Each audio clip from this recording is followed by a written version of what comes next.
Hi, my name is Anna Ledford, and I'm a sophomore here at the University of Kentucky. I'm going to be talking to you about a new drug called oxytocin. Imagine struggling with a patient because they aren't able to understand the task you're showing them.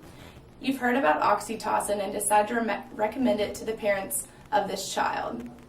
They come back for their next appointment and thank you for showing them this new drug, and they say there's a dramatic difference in their child's ability to interact with them. I've become familiar with this drug through extensive research and have had an interest in intellectual disabilities for several years now.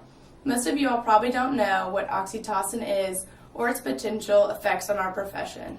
In the next 5 minutes, I will describe what oxytocin is, what it does, who it can be administered to, and how it has the potential to drastically change our career. Most occupational therapists don't have the ability to prescribe drugs to patients, but we're able to be respected enough for people to listen to our opinion on them. This drug has the potential to help people with autism be able to interact more efficiently. Molecular geneticist Simon Gregory believes people with autism are more likely to have a typical regulation of the gene that codes for the oxytocin receptor. This is a protein that determines how well the test can be done to see if your body will react positively with the drug. Many studies have shown the drug has no effect on some people with autism. Gregory has found that there's a blood test that can be done to see if you have the receptor that will identify with oxytocin.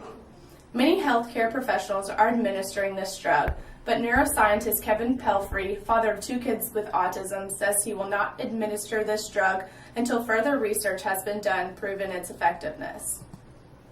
In order for oxytocin to be administered effectively, there needs to be many studies showing the good and the bad side effects. Every drug has bad side effects. And in order for this drug to be given out, there needs to be studies that show the negative side effects, especially the long-term ones. When a new drug comes out, there always has to be a well-educated researcher backing it up and saying that he believes it will be effective. You need this because people aren't willing to try new things until someone important says it's safe. Right now, there aren't a lot of studies showing the negative long-term side effects because it hasn't been out there that long. One study done by Jennifer Bartz of the Conn School of Medicine found that men with borderline personality disorder were less cooperative during a computer game after they'd taken this drug. If you do react positively with the drug and your social interactions improve, occupational therapists will be able to work more effectively. The job of an occupational therapist is to help patients do everyday activities, such as brush your teeth and put on clothes, the basic movements most people take for granted. According to the Occupational Outlook Handbook, most of the patients that occupational therapists work with are people with disabilities, and a lot of frustrations come with that.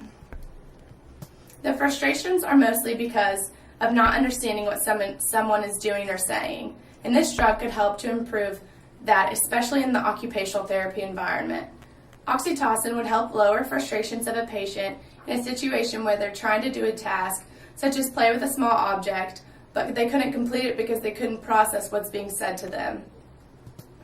This new drug can change the way the world views autistic children and how everyone views them. Simon Gregory has made a breakthrough figuring out that there can be a blood test to identify whether or not oxytocin will work effectively. With this knowledge, researchers will be able to figure out how well the drug's going to work for you and if you will be able to process the oxytocin receptor. The more research that's done, the more willing doctors will be to administer it confidently. Occupational therapists will be able to improve their work by being able to instruct the autistic kids with them and them actually comprehend what they're trying to do. This is just one of the many upcoming drugs that has the potential to change people's lives. This could also help the relationships between parents and their child with autism because they would be able to get the social interaction that they've desperately been longing for. This social interaction that they've been desperately longing for is the ability to hug, love, just be able to talk to them like they would any other child.